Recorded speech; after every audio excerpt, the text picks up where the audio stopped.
Hey everybody, it's Tim of Broken Dice bringing you a not so quick channel update. I've got my Dark Age Fortress completed.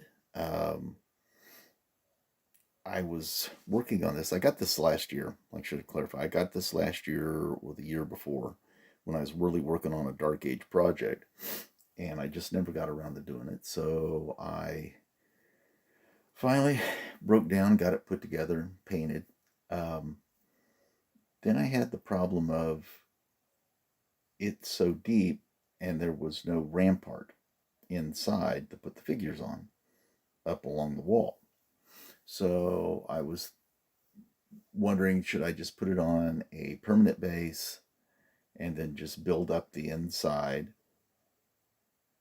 put it on like a permanent hill, and then have that storage problem of a large piece of terrain that you don't know what you want to do with. Got to find a certain specific spot to store it, and it's always got to be that way. But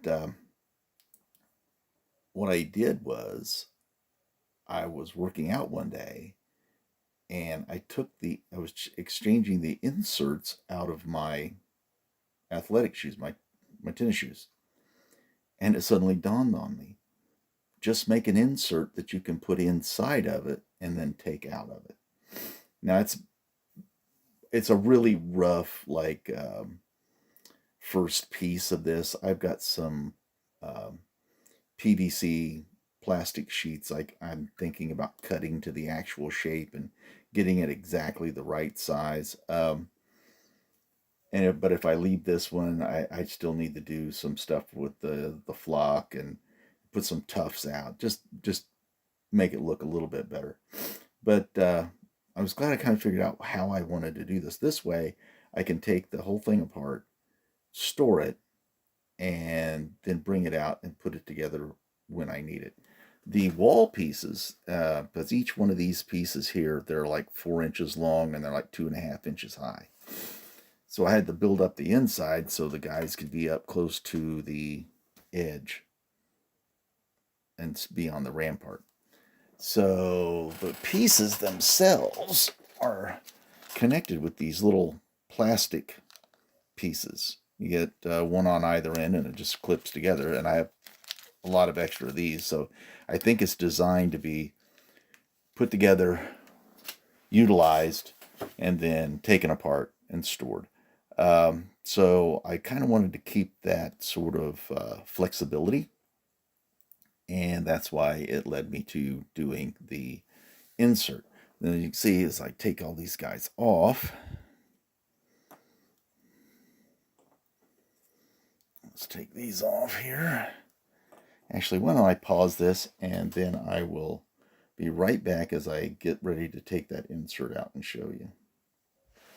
Okay, we're back. Now you can see the thing without the insert in, and you can see that obviously the guys are too small to stand at the wall.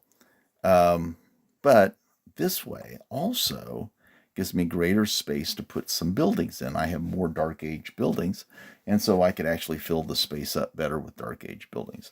So this is the insert, a couple pieces of foam board, just some general flock on it, and just cut to the inside shape.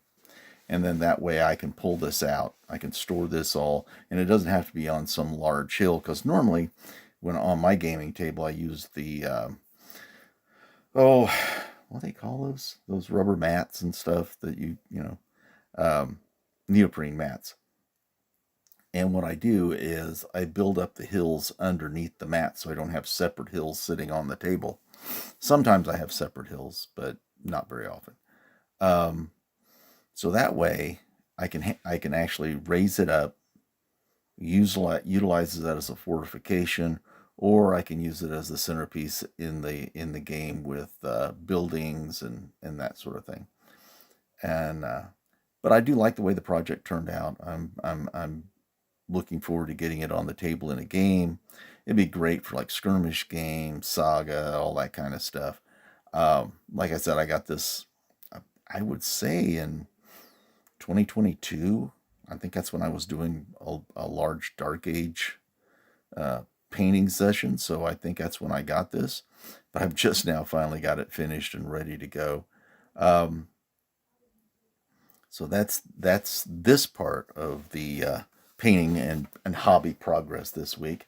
Let's show one more unit that I finished off. All right, we're back, done with the Dark Age Fortress. One more unit of Sarmatian Cataphract Cavalry. I had three units of these in my cabinet. What do they call them? Cabinets of opportunity now, or bin of opportunity? Well, they're metal models from World War Games. Um, yeah, I like them. I put them on these little bases, and I have like little round uh, metal pieces on them to put the magnets on, so they're magnetized so they don't fall off, because they're awfully heavy, and I don't want to drop one, basically. And but yeah, they turn out all right. I mean, I didn't give them a stellar paint job, but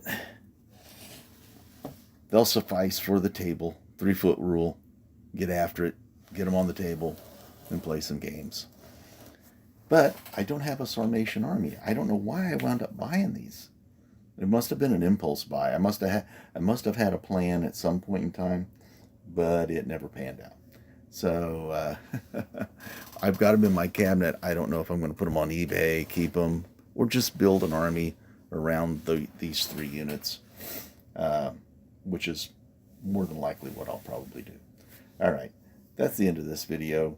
Hope everybody projects are going well. Hope all your Christmas stuff came out just the way you wanted it. Hope everybody got some good stuff, and get those projects planned out for the new year. I'm not going to make any bold statements of what I'm going to do this year. I don't normally do that, because sometimes I just go off on like a squirrel and find something else to do. Um, so with all that, I mean, this is the end of this video. You don't need to hear me babbling on anymore. But this was fun little project. But I got all 3 of them done. So I'm off back to finishing up my what I'm going to do for my successor kingdoms, and then I just don't know what project I want to dive into yet. I'm really at a loss. I'm going to take a couple weeks off. Next week I'm going to be gone. The latter part of next week, all through the following week. So it'll be probably 2 or 3. Maybe next week I'll get a gaming video in. But other than that, it's going to be pretty sparse for a while. So everybody stay safe, stay well, and I'll see you next time.